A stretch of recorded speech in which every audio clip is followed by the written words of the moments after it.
Mark సువార్త 1వ అధ్యాయము 23వ వచనం నుంచి, ఆ సమయమున వారి సమాజ మందిరములో అపవిత్రాత్మ పట్టిన మనుషుడు ఒకడుండెను. వాడు, నజరేయుడగు యేసు, మాతో నీకేమి? మమ్ము నశింప చేయుటకు వచ్చితివా? నీవెవడవో నాకు తెలియను, నీవు దేవుని పరిశుద్ధుడవు అని కేకలు వేసెను.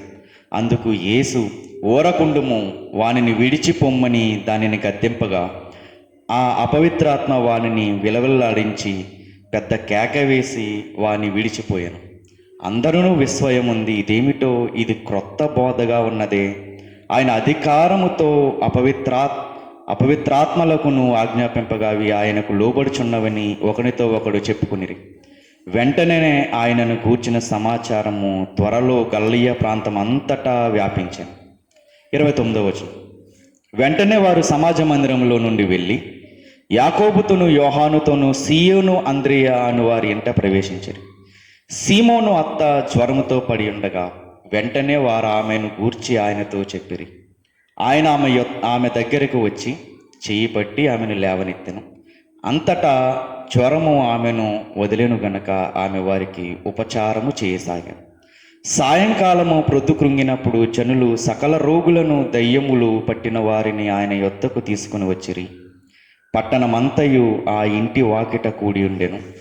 ఆయన నానావిధ రోగముల చేత పీడింపబడిన అనేకులను స్వస్థపరిచి అనేకమైన దయ్యములను వెళ్ళగొట్టెను. అవి తన్ను ఎరిగి ఉండినందున ఆయన ఆ దయ్యములను మాటలాడనీయలేదు. దేవునికి స్తోత్రం. దేవుడి వాక్యంతో మనతో మాట్లాడును గాక. ఆమేన్. చదవబడినటువంటి లేఖన భాగంలో మనకి 3 సందర్భాలు కనపడుతున్నాయి. మొదటి సందర్భం ఏంటి అంటే, యేసుక్రీస్తు వారు సమాజ మందిరముల్లో బోధిస్తున్నారంట. బోధిస్తున్నప్పుడు అక్కడ ఎవరున్నారు? ఒక యవ్వనస్తుడు లేదా ఒక వ్యక్తి అపవిత్రాత్మ చేత బాధపడుతూ అక్కడ ఉన్నాడంట. 23వ వచనం. ఆ సమయమున వారి సమాజ మందిరములో అపవిత్రాత్మ పట్టిన మనుష్యుడు ఒకడుండే. ఇప్పుడు సంఘంలో ఎవరున్నారు?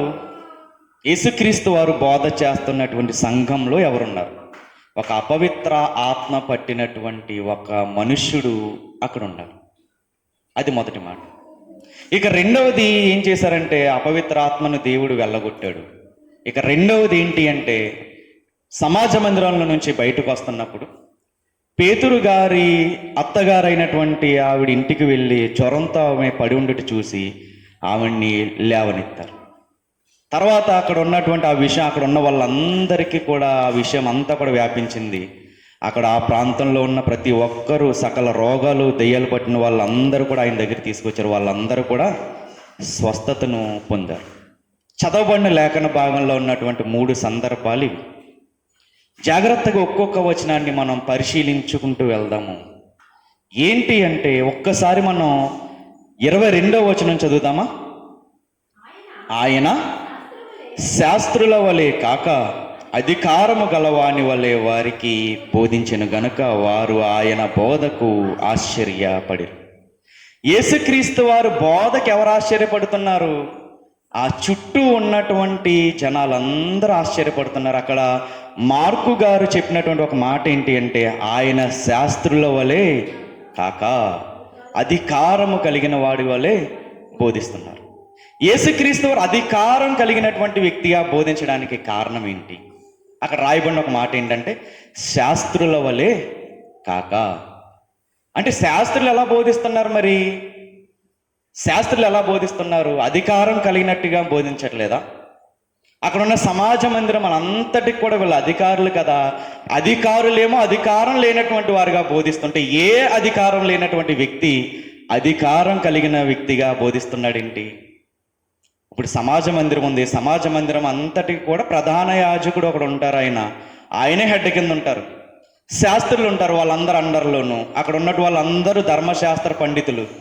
అసలు అంత కంటెంట్ తెలిసిన వాళ్ళు, అంత విషయం తెలిసిన వాళ్ళందరూ కూడా అధికారం కలిగిన వారిగా బోధించాలి కదా.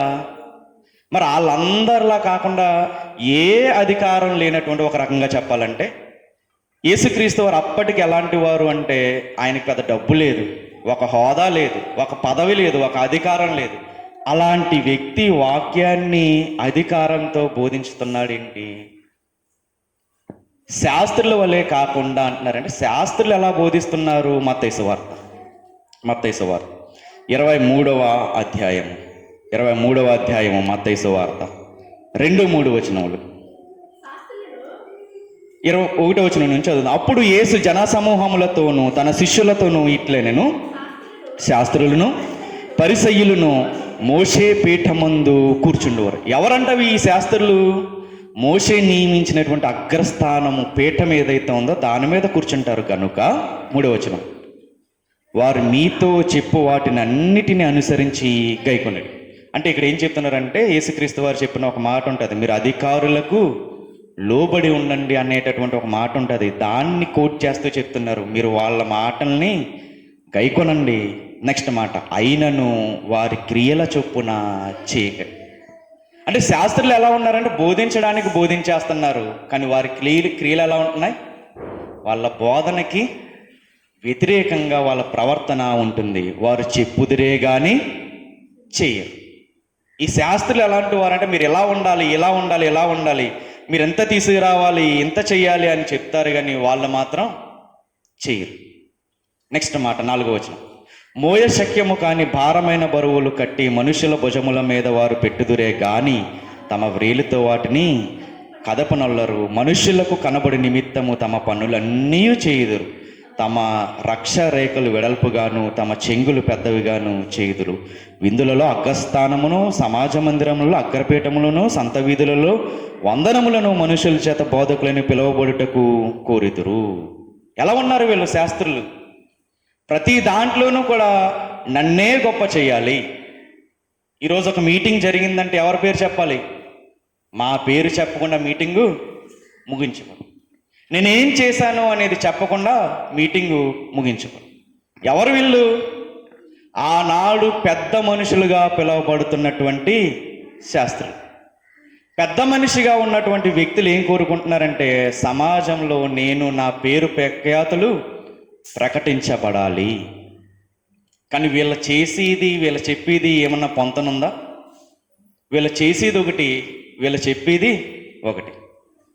కానీ ఇక్కడ యేసుక్రీస్తు వారి గురించి చెప్పబడిన మాట మార్కు సువార్తలో, ఈయన అధికారము గలవాని వలె బోధిస్తున్నాడంట. అధికారము కలిగిన వాడు.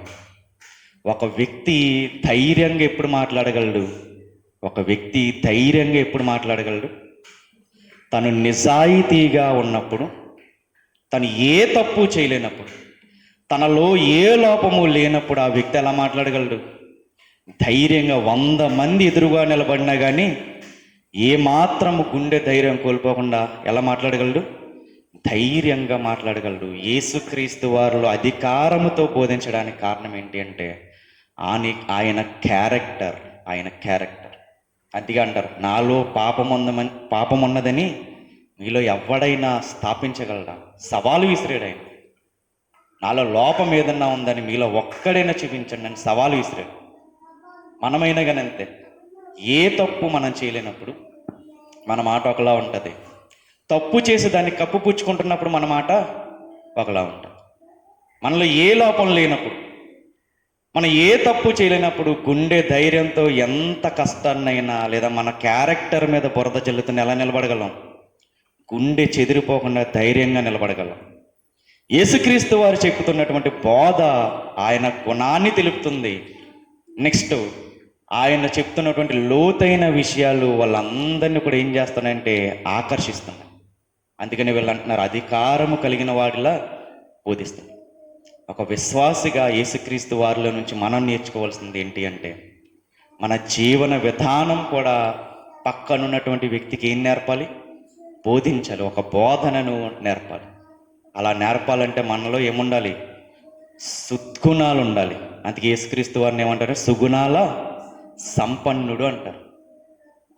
సుగుణాల సంపన్నుడు. ఆయనలో ఒక్క దుర్గుణం కూడా లేదు. ఆయనలో అన్నీ కూడా మంచి గుణాలే ఉన్నాయి. ఆ గుణాలు ఏం చేస్తున్నాయంటే ఈయన క్యారెక్టర్ని అందరికీ చూపిస్తున్నాయి.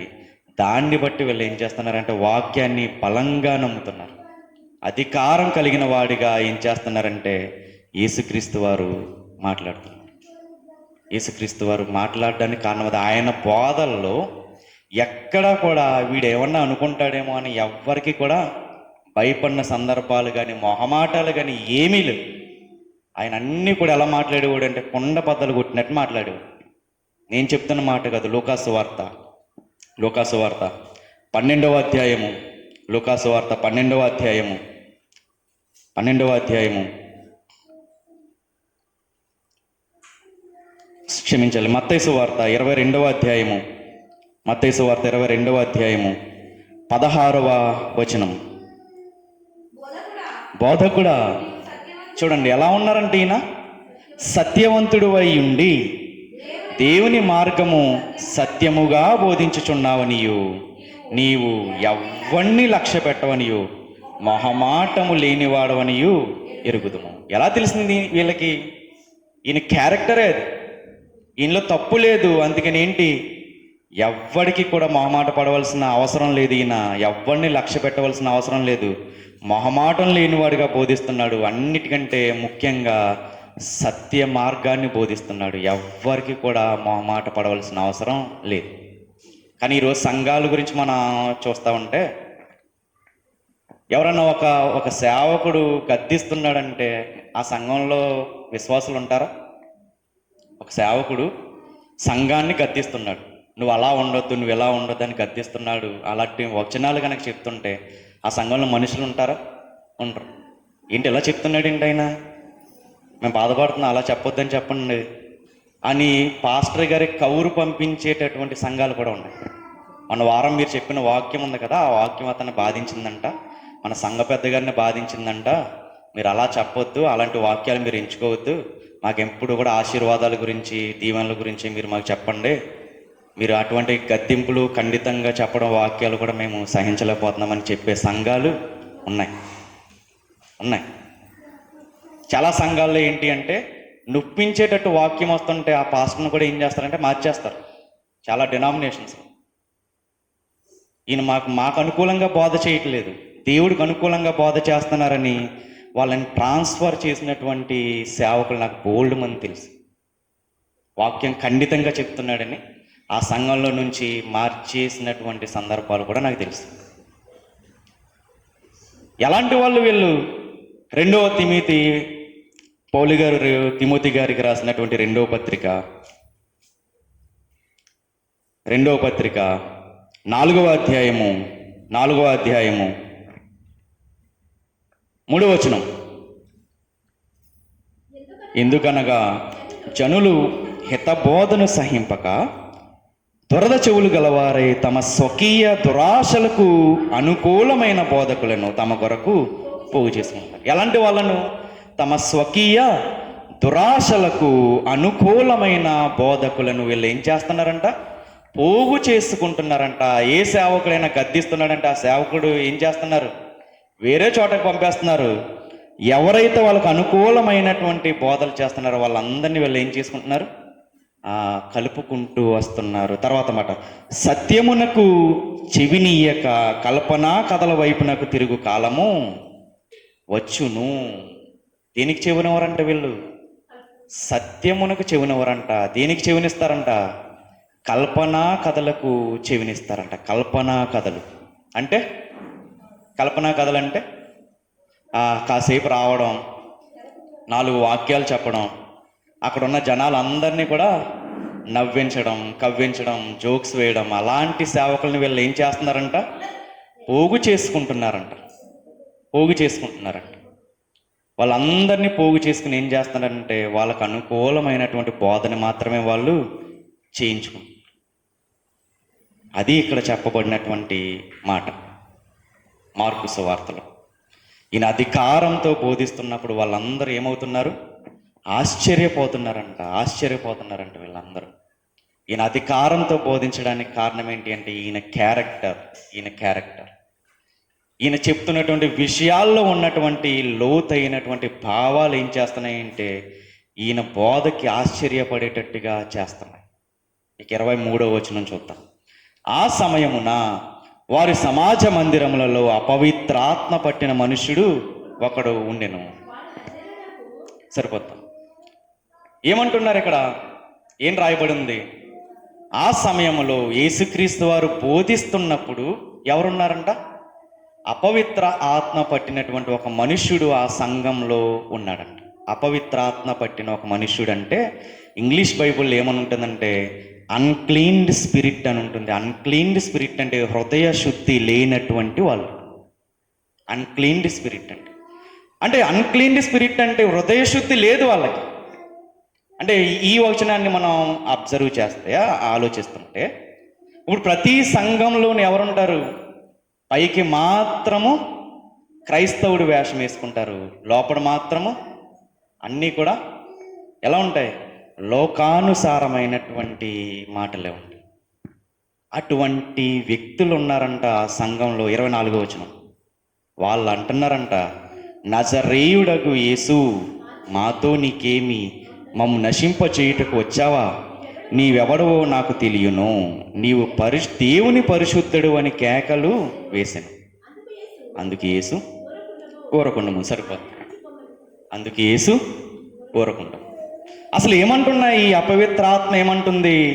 నీవు పరిశుద్ధుడవైనా దేవునివి అని కేకలు వేస్తున్నాయి. కేకలు వేయడం అంటే అక్కడ ఉన్నటువంటి మాట ఏంటి అంటే, ఈ అపవిత్రాత్మ పట్టిన వ్యక్తి, ఆ అపవిత్రాత్మ ఈయనతో మాట్లాడిస్తుందంట, నీవు పరిశుద్ధుడైన యేసువి, నీవు పరిశుద్ధుడైన యేసువి, నువ్వు పరిశుద్ధమైన దేవుడివి, నువ్వు పరిశుద్ధుడైన దేవుడివి అని అంటాడు. జాగ్రత్తగా ఈ వచనాన్ని మనం ఆలోచిద్దాము. అపవిత్రాత్మ ఏమంటుంది? నువ్వు పరిశుద్ధుడైన దేవుడివి అంటే దేవుణ్ణి ఇవి స్తుతిస్తున్నాయా లేదా? దేవుడు పరిశుద్ధుడు పరిశుద్ధుడు పరిశుద్ధుడు అంటుంటే స్తుతిస్తున్నట్ట కాదు. ఆ స్తుతిస్తున్నటువంటి అపవిత్రాత్మతో దేవుడు అంటున్నాడంట, ఊరుకొను ఊరుకొను. ఇంగ్లీష్లో ఏమని ఉంటుందంటే బీ మజిల్డ్ యువర్ వాయిస్ అని ఉంటుంది. అంటే తెలుగులో, అచ్చ తెలుగులో దాని గురించి మాట్లాడాలంటే ఏంటి? నోరు మూసేయి అని అర్థం. ఎవరు స్తుతిస్తున్నారు? అపవిత్రాత్మ పట్టుకున్నటువంటి ఒక వ్యక్తి స్తుతిస్తున్నాడు. ఎవరు ఆగిపోమంటున్నారు? యేసుక్రీస్తు వారు ఊరుకోమంటున్నారు. దెయ్యమేమో స్తుతిస్తుంది, అపవిత్రాత్మేమో స్తుతిస్తుంది. ఎవరు ఆగిపోమంటున్నారు? దేవుడు ఆగిపోమంటున్నారు. అంటే దీన్ని బట్టి మనం అర్థం చేసుకోవాల్సింది ఏంటి అంటే, మనలో ఏమాత్రము హృదయ శుద్ధి లేకుండా, మనలో ఏమాత్రము పరిశుద్ధత లేకుండా మనం మన నోటితో దేవానికి స్తోత్రం స్తోత్రం స్తోత్రం అంటుంటే దేవుడు ఏమంటాడు? చాలు నీ నాటకాలు, నువ్వెంత స్తోత్రం చెల్లించినా కానీ నేను తీసుకోను, ఊరుకొనుము అని అంటే అది. ఒక అపవిత్రాత్మ పట్టినటువంటి ఒక మనుష్యుడు ఉన్నాడంట. ఆ వ్యక్తులు ఎవరున్నారంటే ఒక శుద్ధత లేనటువంటి ఒక ఆత్మ అతనిలో ఉంది. ఈరోజు మనం కూడా మనల్ని మనం పరిశీలించుకోవాలి. ఈరోజు నిజంగా అటువంటి ఆత్మ మన హృదయాల్ని ఏలుబడి చేస్తుందా? ఒక విషయాన్ని చెప్తాను. దేవుడు గనక, ఆత్మీయత గనక మన ఇంటిలో గనక లేకపోతే ఆ ఇల్లు దేనికి నివాసం అవుద్ది? సాతానుకి నివాసం అవుతుంది. ఒక ఇంటిలో, ఏ ఇంట్లో అయితే ప్రార్థన కరువు అవుతుందో ఆ ఇంటిలో ఎవరు నివాసం ఉంటారు? సాతాను నివాసం ఉంటారు. ఒక వ్యక్తిలో దేవుడు గనక, పరిశుద్ధాత్మ గనక లేకపోతే ఆ వ్యక్తి మనసులో ఎవరుంటారు? సాతాను గూడు కట్టుకుని ఉంటారు. మనం వచ్చేసి దేవానికి స్తోత్రం స్తోత్రం స్తోత్రం అంటే దేవుడు నిజంగా ఆ ఆరాధనని దేవుడు అంగీకరిస్తాడా? అంగీకరించాం. మనం బయట అందరితోనూ గొడవలు పెట్టేసుకుంటాం, విచ్చలవిడి బూతులు మాట్లాడేస్తాము, పోకిరి మాటలు మాట్లాడేస్తాము, అందరితోనూ చెడ్డగా ప్రవర్తిస్తాము, నోటికి ఏది వస్తే అది మాట్లాడేస్తాం. మళ్ళీ ఆదివారం వచ్చి ఏం చేస్తాము? పరిశుద్ధుడిగా ఉండి ఏం చేస్తామంటే మోకాళ్ళు వేసి తలకి పైన మనం ముసిగేసుకుని ఏం చేస్తాం? దేవా స్తోత్రం స్తోత్రం స్తోత్రం అంటాము. దేవుడు ఏమంటున్నాడు మరి వాళ్ళని? ఊరుకో ఊరుకో, ఎక్కువ యాక్ట్ చేయకు. ఎక్కువ యాక్ట్ చేస్తే నేనేమి నీ స్తోత్రాలు నీ స్తుతులను నేనేమైనా అంగీకరిస్తాను అనుకుంటున్నావా అని అంటున్నాను. ఊరుకోను, ఊరుకో ఊరుకో ఊరుకో. నువ్వు మనసులోనేమో మొత్తం అంతా అపవిత్రాత్మ పెట్టుకుని పైకి మాత్రం ఆదివారం పరిశుద్ధుడిగా పరిశుద్ధురాలిగా వచ్చేసి దేవా నీకు స్తోత్రం స్తోత్రం స్తోత్రం అంటే దేవుడు ఏమన్నా పట్టించుకుంటాడా? అసలు బైబిల్లో కొంతమంది ఉన్నారంట, వాళ్ళకి ఏంటి అంటే ఆయన చుట్టూ తిరిగి దేవుడు పరిశుద్ధుడు పరిశుద్ధుడు పరిశుద్ధుడు అంటుంటేనే ఆయన పట్టించుకుంటా. యెషయా గ్రంథము 6వ అధ్యాయం యెషయా గ్రంథం 6వ అధ్యాయము 2వ వచనం. 6వ అధ్యాయము 2వ వచనం. 6వ అధ్యాయము 2వ వచనం.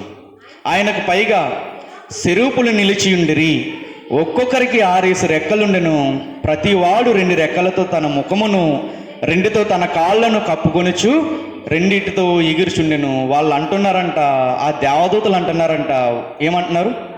వారు సైన్యములకు అధిపతి యెహోవా పరిశుద్ధుడు పరిశుద్ధుడు పరిశుద్ధుడు, సర్వలోకము ఆయన మహిమతో నిండి ఉన్నదని గొప్ప స్వరముతో గానములు చేయుచుండిరి. వారి కంఠస్వరము వలన గడప కమ్ములు పునాదులు కదులుచు మందిరము ధూపము చేయునంతగా. ఏమవుతుంది? అంత దేవదూతల్లో ఏమన్నా తప్పు ఉంటుంది అసలు? దేవదూతలు అందరూ గుమ్మాలు కదిలిపోతున్నాయంట, మందిరి కదిలిపోతుందంట. వాళ్ళందరూ ఏమంటున్నారంటే దేవుడు పరిశుద్ధుడు పరిశుద్ధుడు పరిశుద్ధుడని గాన ప్రతిగానాలు చేస్తున్నారు.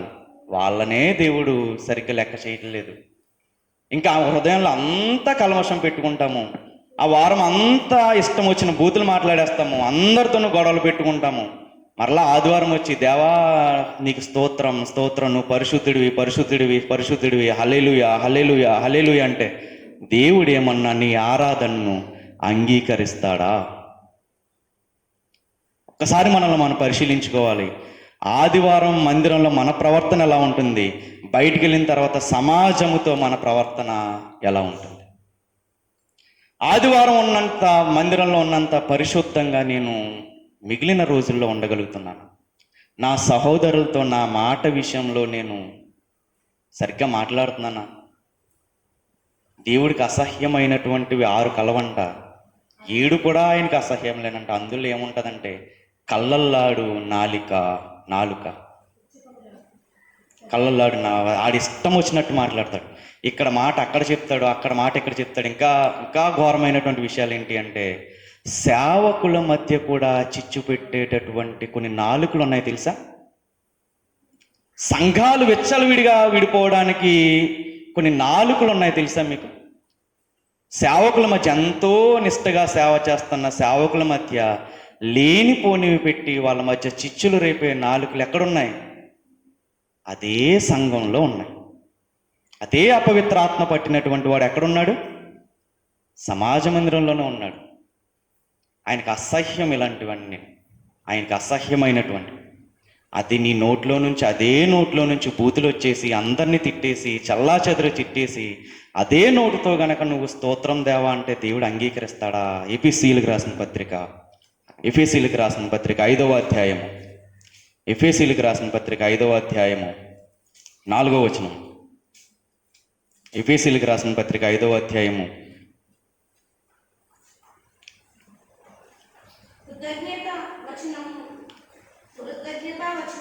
కృతజ్ఞతా వచనమే మీరు ఉచ్చరింపవలను గాని బూతులైనను పోకిరి మాటలనైనను సరసోక్తులనైనను ఉచ్చరింపకూడదు. ఇక్కడ ఏమంటున్నాడు? కృతజ్ఞతా వచనమే మీరు ఉచ్చరింపవలను. కానీ ఇక్కడ ఎంత క్లియర్గా రాసిందో చూడండి, ఎంత దేవుడు రాయించాడంటే మీరు చెప్పాలి, బూతులైనను పోకిరి మాటలైనను సరసోక్తులైనను ఉచ్చరింపకూడదు. ఇవి మీకు తగదు, ఇవి మీకు సెట్ అవ్వవు, ఇది నేను అంగీకరించను అంటున్నాడు. 6వ అంకె ఉన్న చోట కింద వెర్రి మాటలైనను అని రాసింది. పోకిరి మాటలు, బూతులు అదే నోటితో నువ్వు ఉచ్చరించేసి అదే నోటితో వచ్చేసి దేవానికి స్తోత్రం అంటే చెప్తున్నాను వాక్యాన్ని ఆధారం చేసుకుని, నీ ప్రార్థనను కానీ నీ కృతజ్ఞతాస్థుతులను కానీ దేవుడు ఎట్టి పరిస్థితుల్లోనూ అంగీకరించడు. నీ ప్రార్థనకి ఎట్టి పరిస్థితుల్లో కూడా జవాబు ఇవ్వడు. నువ్వు ఎంత అనారోగ్యం కోసం ప్రార్థన చేసినా ఆ అనారోగ్యాన్ని దేవుడు తీయడు. మన మాటలు ఎలా ఉండాలి?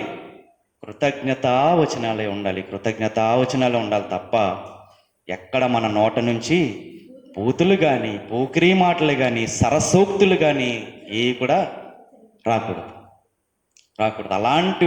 అలాంటి విధానంలో కనుక ఒకవేళ మనం ఉంటే, బయట ఇష్టం వచ్చినట్టు అందరినీ తిట్టేసి ఆదివారం వచ్చేసి ప్రార్థన చేసేస్తుంటే దేవుడు అంటున్నాడు, ఊరుకో, నువ్వెంత నన్ను ఆరాధించినా నేను నీ ఆరాధనని అంగీకరించాను. బలిపీఠం దగ్గర అందరూ కూడా బలి నేర్పించడానికి ఉన్నారంట. ఒకడు గొడవ పెట్టుకుని వచ్చాడంట. దేవుడు ఏమంటున్నాడు, ముందు వెళ్ళి నువ్వు ఎవరితో గొడవ పెట్టుకున్నావో వాడితో సమాధానపడి ఆ తర్వాత వచ్చి నువ్వేం చేస్తావో నీ అర్పణ నీవి అప్పుడు నేను అలా కాకుండా నువ్వు నీ అర్పణను దేవుడికి నువ్వు అతను సమాధాన పడకుండా నువ్వు వచ్చి ఎంత నువ్వు అర్పించినా కానీ నీ అర్పణను నేను అంగీకరించాను. యాకోబు పత్రిక 3వ అధ్యాయము 10వ వచనం. యాకోబు పత్రిక 3వ అధ్యాయము 10వ వచనం. ఒక్క నోటి నుండి చూడండి, ఆశీర్వచనమును శాపవచనమును బయలువెళ్ళును. నా సహోదరులా, ఇలాగా ఉండకూడదు. నీటి బొక్కలో ఒక జల నుండి తీయని నీరును చేదు నీరును ఊరునా? నా సహోదరులారా, అంజీరపు చెట్టున ఒలివ పండ్లైనను ద్రాక్ష తీగను అంజీరపు పండ్లైనను కాయునా, అటువలనే ఉప్పు నీళ్ళలో నుండి తీయని నీళ్లను ఊరునా. ఏమంటున్నారు? నీ నోట్లో నుంచి బూతులు వచ్చేస్తున్నాయి, నీ నోట్లో నుంచి కృతజ్ఞతావచనాలు వచ్చేస్తున్నాయి. దేవుడు అంటున్నాడు, అసలు ఒకే బావిలో నుంచి తీయగా ఉండే నీళ్లు చేదుగా ఉన్న నీళ్లు ఏమన్నా వస్తాయా? నీ ఇష్టం వచ్చినట్టు నీ ఇంట్లో ఉన్నటువంటి నీ సహోదరులను తిట్టేస్తున్నావు, నీ చెల్లిని కానీ నీ అక్కని కానీ నీ తోడ పుట్టిన వాళ్ళని నువ్వు తిట్టేస్తున్నావు. మళ్ళీ సాయంత్రం వెళ్ళిపోయి అదే పడుకునే ముందు నువ్వు ప్రార్థన చేసేస్తున్నావు. దేవుడు ఏమన్నా నీ ప్రార్థనను అంగీకరిస్తాడా? పొద్దున్న అంతా శాపాలు పలికేసావు, సాయంత్రం వచ్చేసి ప్రార్థన చేసేస్తున్నావు. దేవుడు అంటున్నాడు, అదే బావిలో నుంచి చెప్పాలి తీయని నీరు వస్తుందా? అదే బావిలో నుంచి ఉప్పు నీరు చేదని నీరు వస్తుందా? ఒకే పైపులో నుంచి మనకి తీయగా ఉన్న నీళ్ళు అదే పైపులో నుంచి చేదుగా ఉన్న నీళ్ళు వస్తాయా? మరి మన నోట్లో నుంచి వస్తున్నాయేంటి? అటువంటివి మనకి తగదు. ఈరోజు మనం ప్రభు యొక్క శరీరాన్ని రక్తాన్ని మనం తీసుకుంటున్నాం. మనల్ని మనం పరిశీలించుకోవాలి.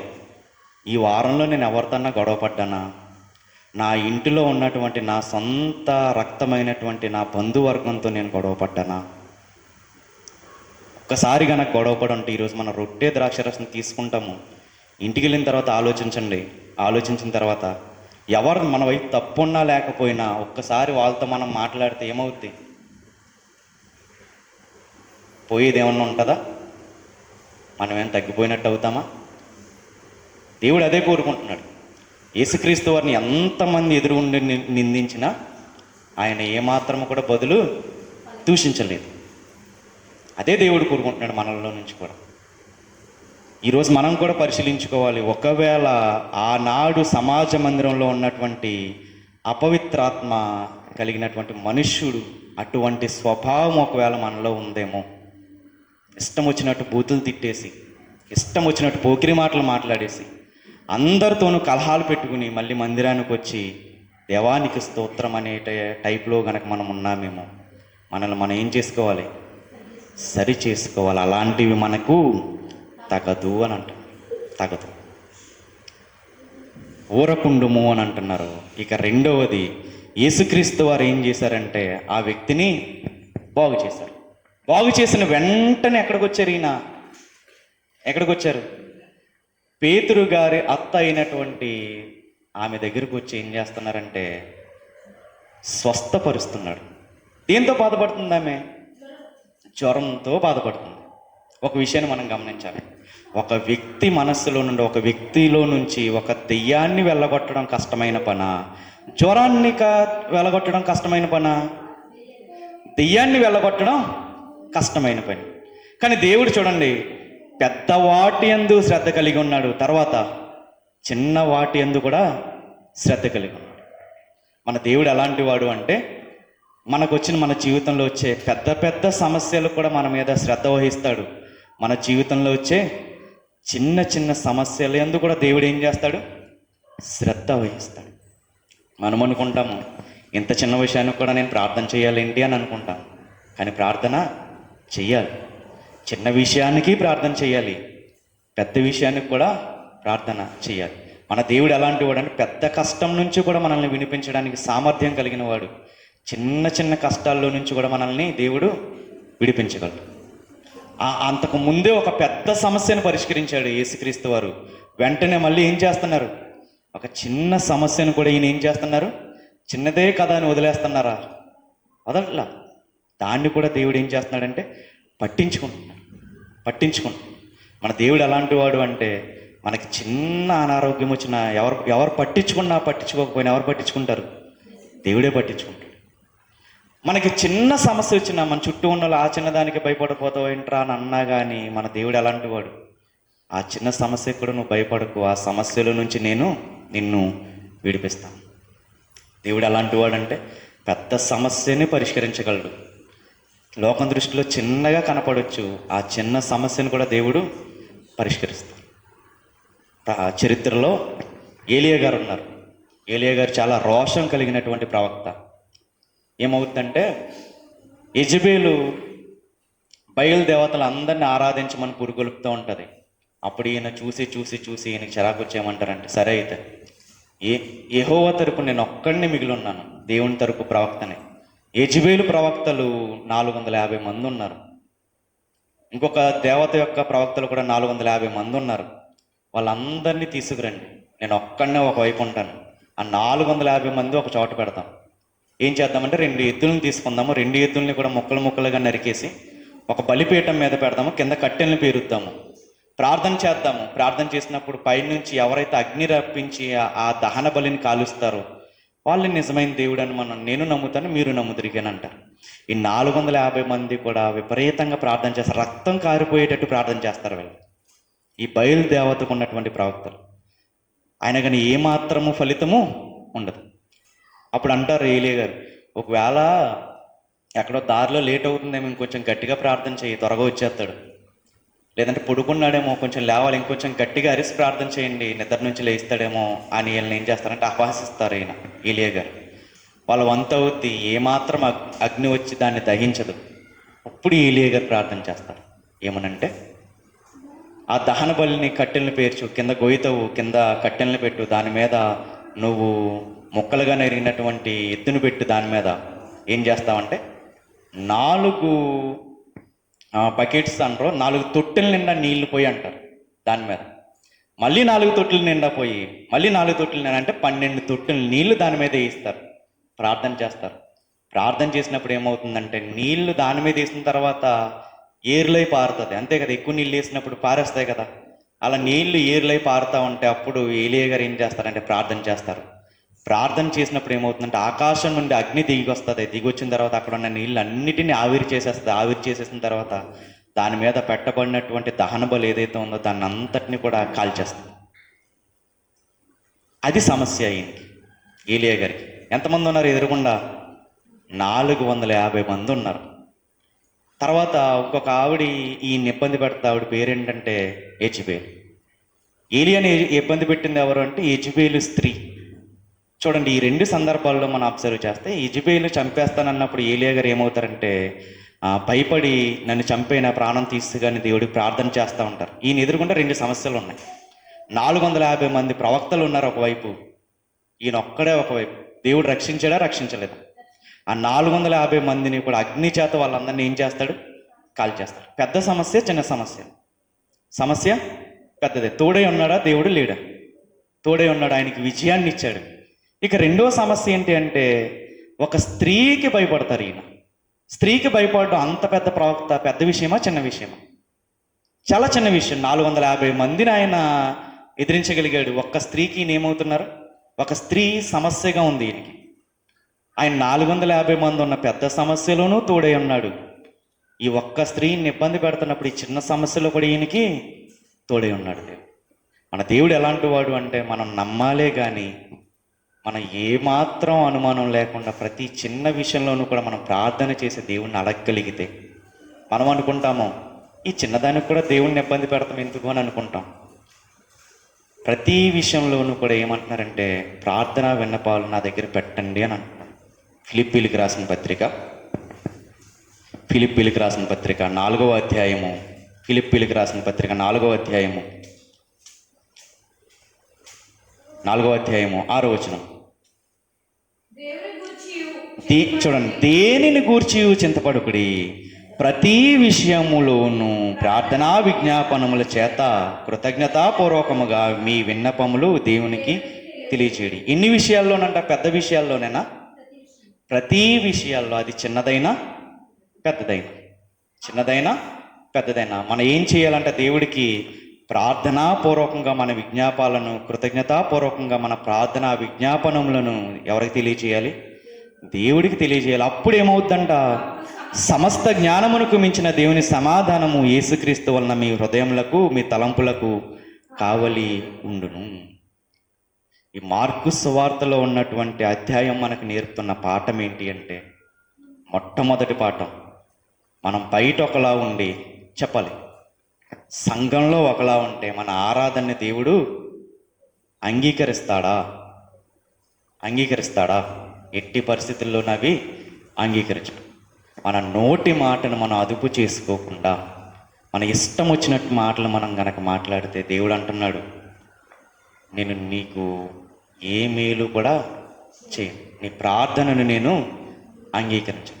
నువ్వు బయట అంత ఇష్టం వచ్చినట్టు బూతులు, పోకిరీ విషయాలు అన్నీ మాట్లాడేసి సంఘంలోకి వచ్చి దేవానికి స్తోత్రం స్తోత్రం స్తోత్రం అని అంటుంటే మనం, అవన్నీ మనకు తగదు. మనల్ని అంటున్నాడు దేవుడు, ఏమంటున్నాడు?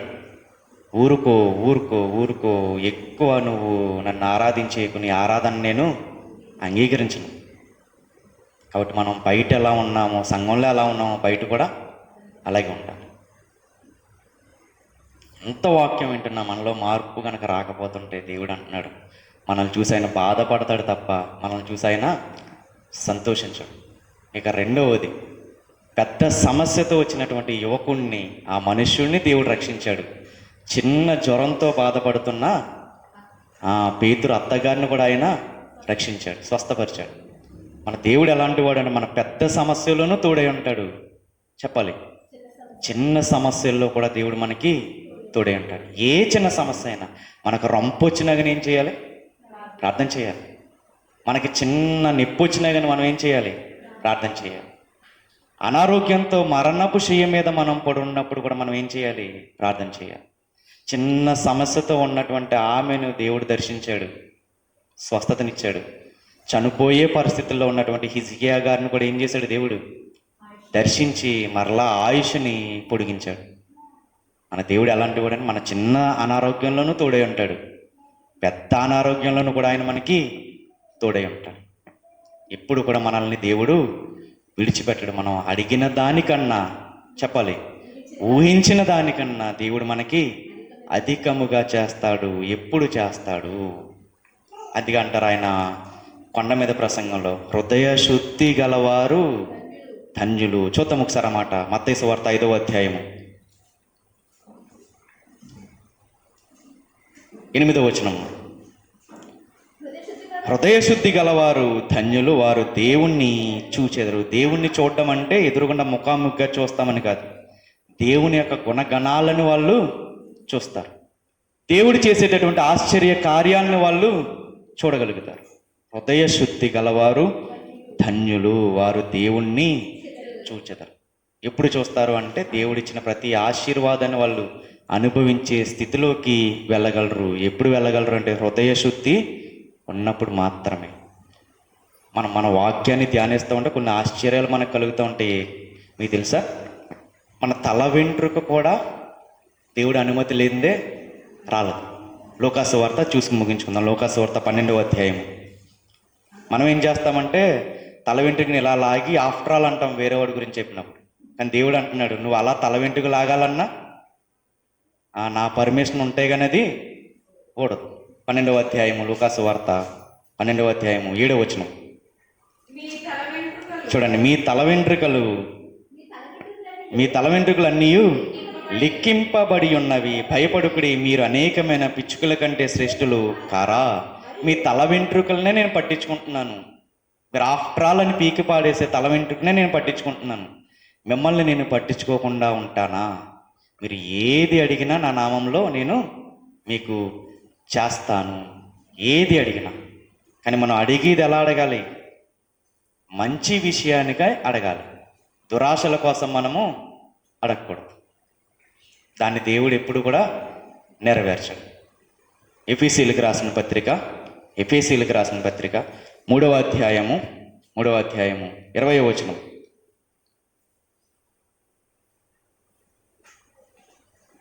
ఎఫెసీయులకు రాసిన పత్రిక, అడుగు వాటన్నిటికంటే ఊహించిన వాటన్నిటికంటేను అధికముగా అత్యధికముగా చేయ శక్తిగల దేవునికి క్రీస్తు యేసు మూలముగా సంఘములో తరతరములు సదాకాలము మహిమ కలుగును గాక. ఆమేన్. ఎలా చేస్తాడంట? అడుగు వాటికంటేను ఊహించు వాటికంటేను అధికముగా అన్నాడా? అత్యధికముగా చేయడానికి శక్తి కలిగినటువంటి వాడు యేసుక్రీస్తు వారు. అధికారం కలిగి బోధిస్తున్నాడంటే దానికి కారణం ఆయన క్యారెక్టర్. ఈరోజు మనం కూడా స్ట్రాంగ్గా నిలబడాలి అంటే మన నోట్లో ఏం రాకూడదు? అబద్ధాలు కానీ, బూతులు కానీ, పోకిరి మాటలు కానీ అవేమీ కూడా మన నోటంట రాకూడదు. ఎల్లప్పుడూ కూడా మనం ఏం పలకాలి? సత్యమునే పలకాలి. మన ప్రాణం పోయే పరిస్థితి వచ్చినా కానీ మనము సత్యమునే పలకాలి, కానీ ఎప్పుడు కూడా అబద్ధాన్ని మనం పలకకూడదు. ఇక రెండవది, మనం చర్చిలో ఎలా ఉంటున్నామో బయట కూడా అలాగే ఉండాలి. అప్పుడు దేవుడు మన ఆరాధనని, మన ప్రార్థనలు దేవుడు అంగీకరిస్తాడు. మన ప్రార్థనలు ఎప్పుడు అంగీకరిస్తాడంటే మనం పరిశుద్ధంగా ఉన్నప్పుడు. అది చిన్న సమస్య అయినా పెద్ద సమస్య అయినా దేవుడు ప్రతి దాంట్లో కూడా మనకైనా తోడై ఉంటాడు. నీవు నడుచు మార్గములన్నిటిలో ఏ రాయి నీ కాలికి తగలకుండా ఆయన తన దూతలకు ఆజ్ఞాపించి ఉన్నాడు. మనం వెళ్తున్నాము, క్షేమకరంగా చేరుతున్నాము గమ్యస్థానాల కంటే. అది మన గొప్పతనం కాదు. మన దారికి ముందు ఎవరు నడుస్తున్నారు? ఆయన దూతల్ని దేవుడు ఏం చేశాడని మనకి కాపలాగా పెట్టాడు. కాబట్టి ఇన్ని క్షేమకరమైనటువంటి ప్రయాణాలు మనం చేయగలం. ఆయన అందరినీ ఒకేలా చూస్తాడు. ఆయన నీతిమంతుల మీదను అనీతిమంతుల మీదను కూడా ఏం చేస్తాడని తన వర్షాన్ని అయినా కురిపిస్తాడు. కానీ మనల్ని మనం పరిశీలించుకోవాలి. ఈరోజు మన పరిస్థితి ఎలా ఉంది? మందిరానికి వస్తున్న నా పరిస్థితి ఎలా ఉంది అని మనల్ని మనం పరిశీలించుకుని దేవుడు చెప్పిన విధానంలో గనక మనం జీవించగలిగితే మన అడుగు వాటికన్నా ఊహించే వాటికన్నా మన ఆరోగ్య విషయంలో మన ఆర్థిక పరిస్థితుల విషయంలోనూ మన కుటుంబ సమస్యల విషయంలోనూ సమాధానాన్ని అత్యధికంగా మనము పొందుకుందుము గాక. ఆమేన్.